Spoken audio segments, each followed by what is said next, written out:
금은 금고에 넣어놓으면 잠자고 있지만 부동산은 요즘 은행에서 보내지 않습니까? 문자로 띵동 하면 얼마 들어왔고 아 오늘 몇 호가 월세를 보냈네 이런 재미가 있다는 거죠. 출금도 띵동 오던데 못 빠져나갔네 띵동. 제 개인적인 견해인데요. 아직까지는 금보다 부동산에 투자해야 되겠구나 하는 사람들이 많지 않을까라는 생각입니다. 금은 여러분 금고 들고 가면 큰일 납니다.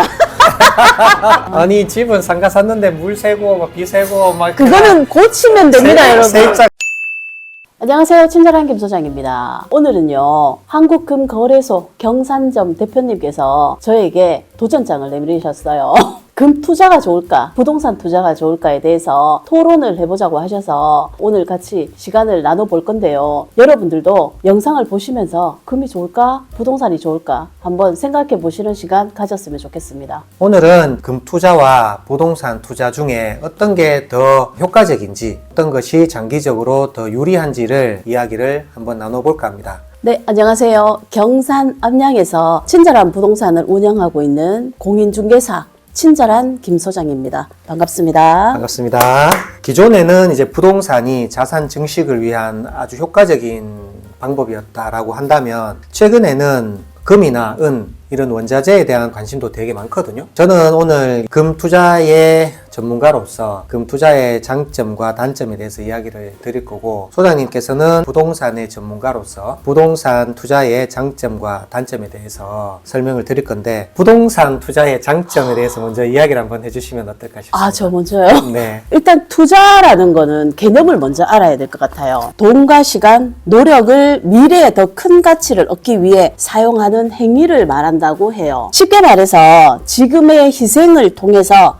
미래의 보상을 기대하는 거라고 하더라고요. 자, 오늘 준비 많이 해오셨네요. 아니, 컴퓨터가 없다 하니까. 네. 네네네. 역시 전문가는 다르십니다. 아, 아닙니다, 아닙니다. 투자는 현재의 가치를 높이기 위해서 시간과 돈과 노력을 불리는 행위를 말하는 거고요. 금에 투자하든 부동산에 투자하든 주식에 투자하든 투자가 왜 필요한가 이게 되게 중요하잖아요. 투자가 왜 필요한지 알아야 투자를 시작할 거잖아요, 그죠? 물가 상승, 인플레이션을 이기기 위해서 투자를 하는 거라고 봐요. 은행에 돈을 넣어놓고 기다리고 만족을 못하기 때문에 투자를 한다고 생각을 하거든요. 많이 오르는 종목이 있고 또 적게 오르는 종목이 있을 거니까 이거는 여러분들이 판단하시는 게 좋을 것 같고요. 자, 두 번째는 노후, 목표 자금을 마련하기 위해서. 오늘만 살 거 아니잖아요, 여러분. 무조건 목표 자금을 가지고 투자를 해야 된다고 봅니다. 자, 세 번째, 자본이 일을 하게 만들어가지고 시간의 힘을 활용하기 위해서 투자를 한다고 봅니다. 집을 하나 샀는데 거기에서 매월 나오는 수익이 있다면 돈이 일을 하는 거거든요. 그래서 부동산 투자를 추천합니다, 여러분.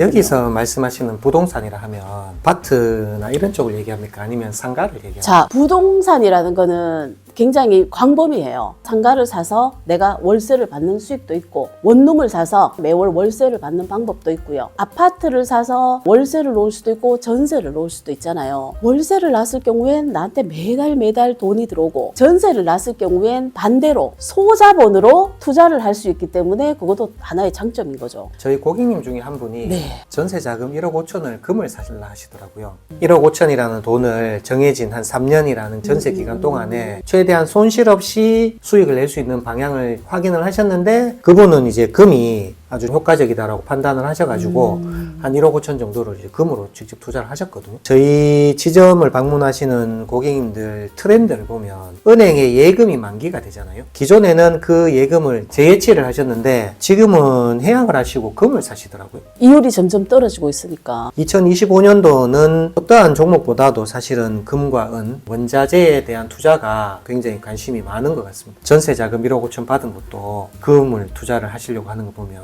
그렇죠. 금에 투자를 해서 그 돈을 불려서 부동산에 투자하시겠죠. 제가 생각해보면 일단 부동산은 내가 취득하는 순간 취득세를 내야 되고, 간접세, 의료보험, 국민연금 각종 이제 세금이 부과가 되잖아요. 금 같은 경우는 1억을 사든 10억을 사든 내가 취득록세를 내는 게 없기 때문에. 아, 여기서 좀 내가 지른 기분인데. 그런 거 생각해보면 금 투자가 좀 더 쉽기도 하고, 거기에 비하면 이제 부동산은 여러 가지 세금적인 이런 부분들은 어떻게 커버를 할 수 있습니까?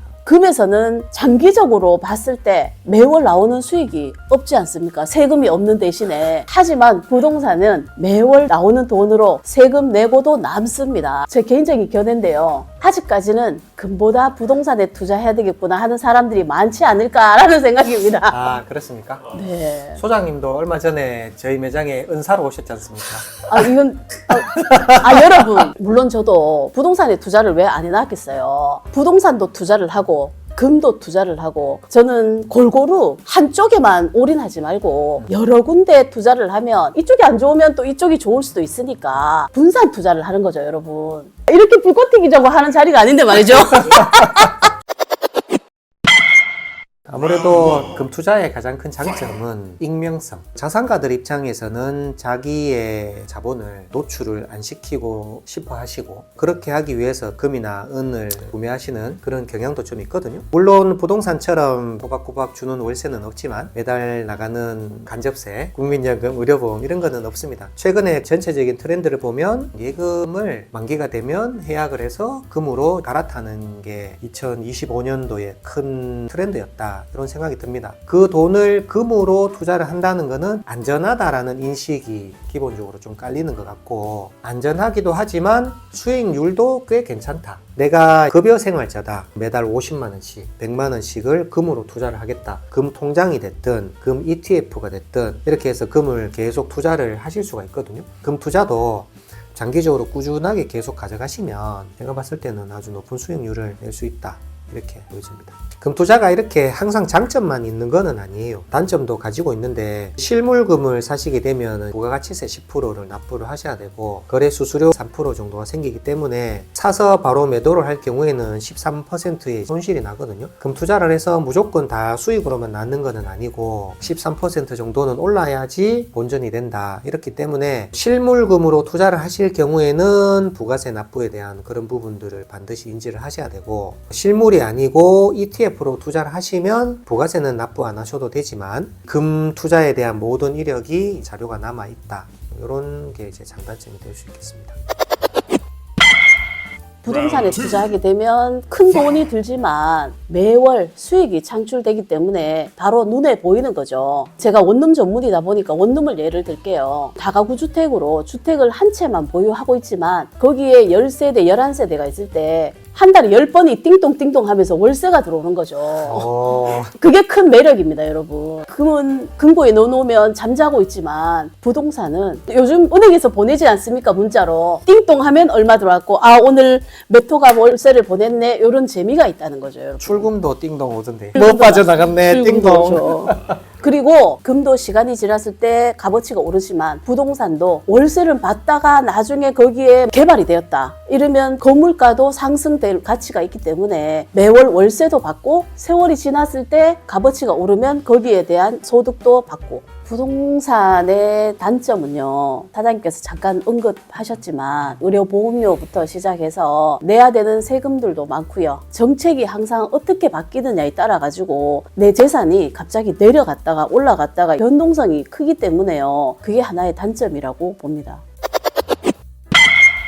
만약에 내가 1억의 여유자금이 있다, 금에 투자를 한다고 생각하시면 저는 기본적인 포트폴리오를 최근에 트렌드에 맞게끔 금과 은을 적절하게 비율을 섞어라, 이렇게 말씀을 드리거든요. 투자의 성향이 좀 공격적인 분들은 은을 한 50% 이상 넣으시는 것도 괜찮고, 좀 더 안정적으로 가고 싶다 이러신 분들은 금과 은의 비율을 6대4, 7대3 정도로 해서 금 쪽에 좀 더 안정적으로 투자를 하시고, 가장 인기 있는 규격은 10돈 37.5g짜리, 요게 지금 현재 압도적으로 인기가 많은데, 10돈짜리 골드바를 금액에 맞춰서 구매를 하시고, 실버바 같은 경우는 1kg 단위의 실버바를 금액에 맞춰서 구매를 하셔서 1억 플랜을 만들어 놓으시면 향후 3년이 지나게 된다면 아마 놀랄만한 성과가 일어나지 않을까, 이렇게 생각을 합니다. 부동산은 1억 가지고 그렇게 많은 양의 물건을 사지 못합니다. 하지만 유튜브만 들어가도 소액으로 경매를 할 수 있는 이런 내용도 많이 나와요. 요즘에 집을 매수하려고 하면 대출이 어려운데 경매장에 가면요, 대출을 그래도 조금 완화시켜서 많이 내주고 있어요. 2, 3천만 원으로 경매 받았다 이런 내용 많이 나오거든요. 제가 경북 경산에 있는데 경산 쪽에도 찾아보면 아직 1억 미만의 소형 아파트도 있거든요. 1억 미만으로 투자해가지고 월세가 한 3, 40만 원 나오는 것도 있어요. 그렇게 투자하는 것도 나쁘지 않을 것 같습니다. 그 돈을 목돈을 해서 은을 사시든 금을 사시든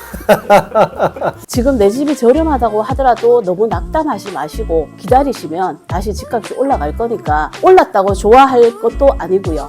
또 내렸다고 낙담하실 필요도 없으니까 부동산에 한번 투자해 보시는 것도 나쁘지 않을 것 같습니다. 오늘 너무 좋은 시간이었습니다. 오늘은 금 투자와 부동산 투자의 각각의 장단점에 대해서 이야기를 해보았습니다. 오늘 방송을 보시고 여러분들의 생각을 아래 댓글로 남겨주십시오. 금 투자가 좋다, 부동산 투자가 좋다.